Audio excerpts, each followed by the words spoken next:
আসসালামু আলাইকুম মাই viewers, welcome to Sathi recipe house. আজকে আরেকটা নিউ রেসিপি নিয়ে আসলাম। প্রথমে চুলায় একটা প্যান বসিয়ে কিছু বাটার দিয়ে দিলাম। বাটারটা ভালো করে মেল্ট করে নেব। ভিউয়ার্স, রেসিপিটা ভালো লাগলে সাবস্ক্রাইব প্লিজ, বেশি ভালো লাগলে লাইক কমেন্ট শেয়ার করে পাশে থাকবেন প্লিজ। তারপরে এই তো মেল্ট করে কিছু রসুন দিয়ে দিলাম, কুচি কুচি করা কিছু রসুনটা একটু ভেজে নেব। এখন এই তো একটু বাদামি কালার ব্রাউন কালার হয়ে গেলে কিছু কাঁচামরিচ দিয়ে দেবো। কাঁচামরিচটা হালকা নেড়েই তারপরে ভিউয়ার্স, আমার কাছে ময়দা ছিল না, আটা ছিল, আটাই দিয়ে দিলাম। এখন আটাটা দিয়ে একদম ভালো করে ভেজে নেব। খুব ভালো করে ভেজে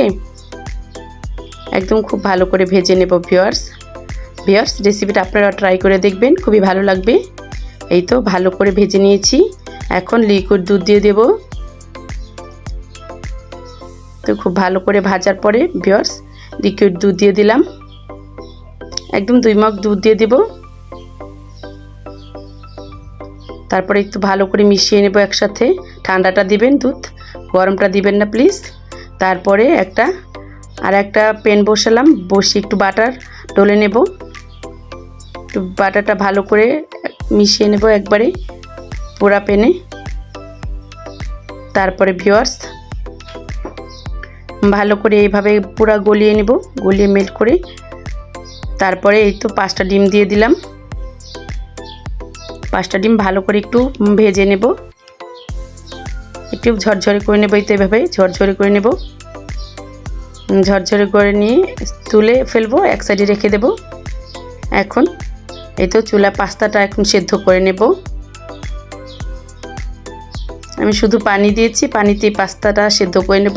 কোনো লবণ না তেল না কিছুই দিইনি, এভাবেই সেদ্ধ করে নেব শুধু পানিতে।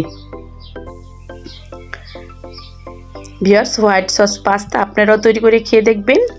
তারপরে এই তো যেই দুধটা দিয়েছিলাম 2 মগ, এখন ভালো করে রান্না করে নেব চুলায়। অনবরত নাড়তে হবে, না নাড়লে নিচে দলা পেকে যাবে।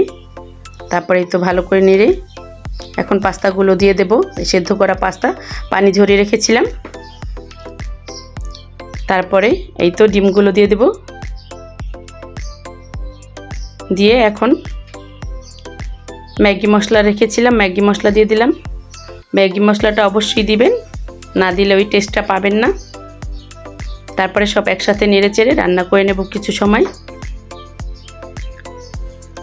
ভিউয়ার্স, গরিবি পাস্তা আপনারাও তৈরি করে খেয়ে দেখবেন। বেশি দামি জিনিস না, একদমই ঘরে থাকা উপকরণ দিয়ে তৈরি করা পাস্তা।